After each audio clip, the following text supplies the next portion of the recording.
di Padletnya tadi. Ada yang bersedia berkomentar? Enggak diambil nilai Bapak Ibu. TP itu turunan daripada CP.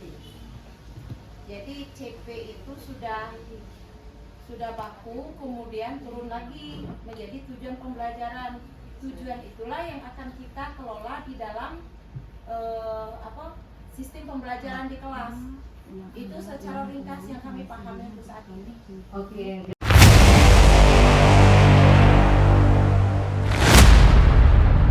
Salam sejahtera bagi kita semua. Alhamdulillah bisa berbagi di sini, diberi kesempatan berbagi di MGP Matematika SMP MTS Kota Bengkulu. Salawat dan salam kita sampaikan kepada Nabi kita Nabi Muhammad SAW. Tugas pelipasan dari kegiatan yang kami ikuti di SD 11 kemarin, dan saya akan menyampaikan tentang komunitas belajar. Breaking ya, kita breaking sebentar ya Bapak Ibu.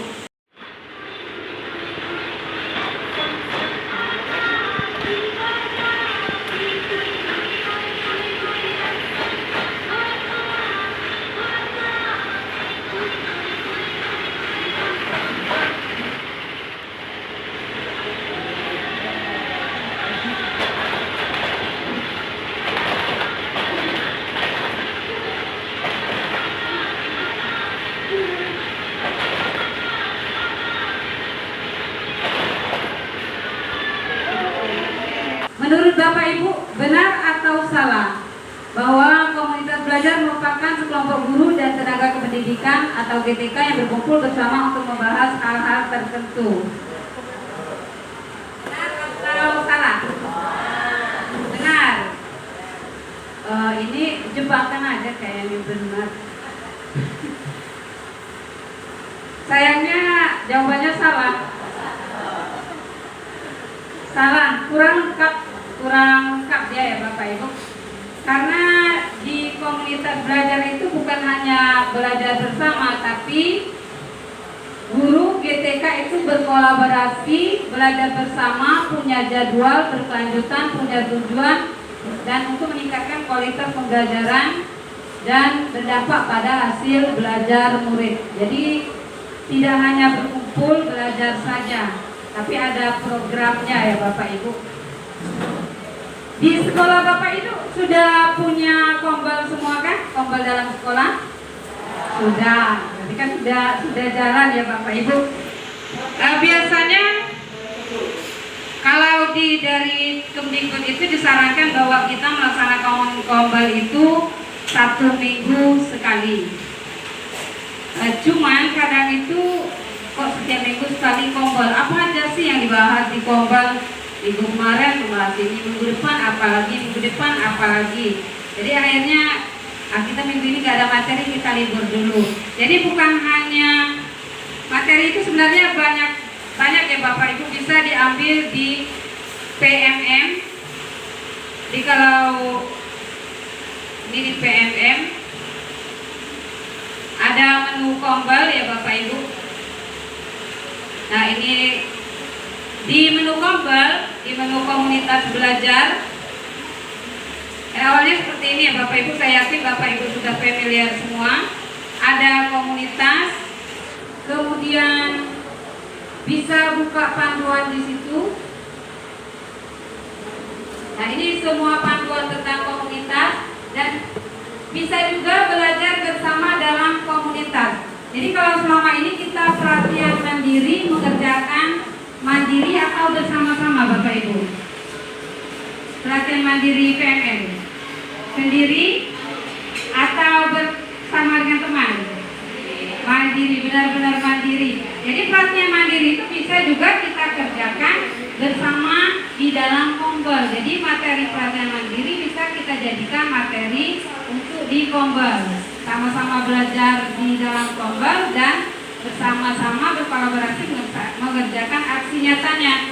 Jadi di sini nampak apa yang bisa kita bahas di kombel, dimulai dari topik kurikulum merdeka, dimulai dari topik perencanaan pembelajaran, dan banyak diferensiasi pembelajaran, banyak sekali materi-materi kita jadikan pembahasan di komunitas belajar dalam sekolah, sehingga tidak terpaku ketika Kombel itu saja yang berbicara, itu saja yang jadi narasumber.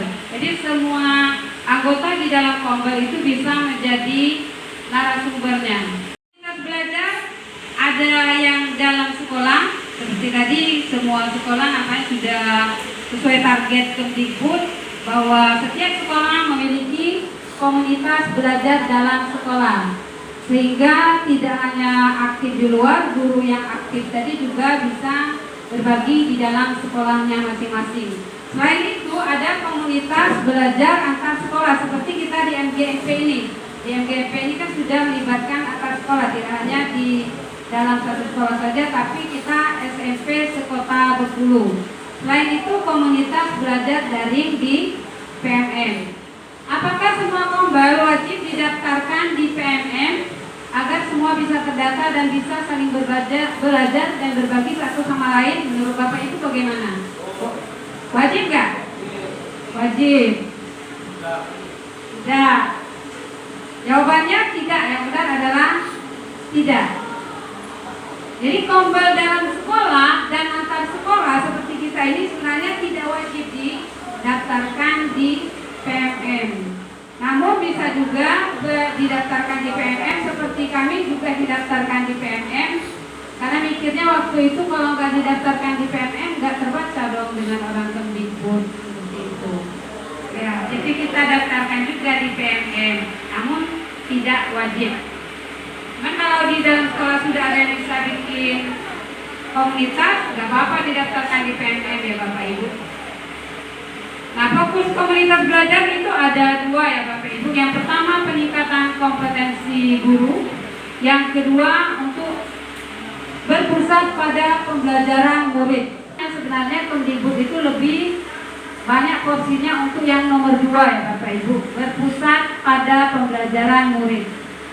Seperti kita waktu tahun berapa itu ya Bu Ati, kita ada di MGMP sini kita ada research study ya Bu Ati, Ibu ada waktu itu. Jadi di Kombel itu juga sebenarnya ditekankan polanya seperti research study itu, yang berpusat pada pembelajaran murid. Jadi siklusnya ada inquiry untuk Kombel berpusat pada pembelajaran murid. Jadi yang pertama ada refleksi awal. Jadi guru saling berbagi, mungkin di dalam Kombel dalam sekolah yaitu ada pertemuan saling berbagi, saling curhat lah. Oh kami di matematika ini anak-anak itu nggak bisa ngali, nggak bisa bagi, gimana lah solusinya? Nah, itu masalah kan? Refleksi masalah, didata masalahnya. Setelah itu dilakukan perencanaan kira-kira gimana ya biar anak-anak itu bisa pembagian misalnya seperti itu. Padahal itu di SD, SMP lagi. Gimana biar anak-anak itu ngerti aljabar, trik-triknya gimana? Mungkin guru yang senior bisa berbagi ide, dan ide itu bisa kita kembangkan menjadi perencanaan pembelajaran yang nantinya akan kita implementasikan di kelas. Nah ketika di kelas itu sebenarnya kita lebih disarankan pola listen study tadi. Ada guru model yang mempraktekkan, yang misalnya kesulitan aljabar sudah dibuat perencanaannya, kerja bareng-bareng menyusun perencanaan, dipraktekkan di kelas, guru yang lain melihat prakteknya. Nanti setelah itu dievaluasi dari hasil tadi, apa nih kelebihan, bagaimana kekurangan, dan tindak lanjutnya, refleksi lagi. Berpusat pada pembelajaran murid itu salah satunya bentuk listen study, itu sangat disarankan dilaksanakan di sekolah-sekolah. Selain juga tentu yang tadi peningkatan kompetensi guru. Nah, yang ini yang untuk yang berpusat pada peningkatan kompetensi GTK, menganalisis kebutuhan belajar anggota. Nah kalau kami di SMP 24, kebetulan hasil raport pendidikan kemarin ada satu indikator itu yang masih kuning itu sangat berhubungan dengan guru, yaitu metode pembelajaran. Jadi kami ada juga mengadakan Kombel dengan tema metode pembelajaran inovatif. Jadi di situ berbagi tentang metode pembelajaran inovatif yang harapannya diterapkan guru di dalam kelas. Selain itu kita bisa menganalisis kebutuhan belajar itu dengan langsung bertanya dengan anggota Kombel ya Bapak Ibu. Mungkin juga dengan apa nih yang baru, kalau kemarin itu banyak hal-hal baru tentang pengelolaan kinerja baru. Hadirkan kalau itu dari Dignas, Pak Rutandi ya, Akang itu dihadirkan tentang pengelolaan kinerja. Tentang angka kredit baru lagi nih, cara menyusun angka kredit, menghadirkan lagi Bapak Rutandi ke Kombel dalam sekolah, seperti itu. Jadi untuk yang peningkatan kompetensi GTK tergantung di sekolahnya masing-masing. Ada yang ketua Kombel di sini Bapak Ibu? Ketua Kombel dalam sekolah. Oh Medi, Pak Medi ya. Iya Pak Medi ketua Kombel dalam sekolah nih. Jadi Pak Medi sudah paham ini. Ada panduan Kombel, ada SK-nya, ada jadwal kegiatan, kemudian dokumentasi dan evaluasi Kombel di dalam sekolah masing-masing.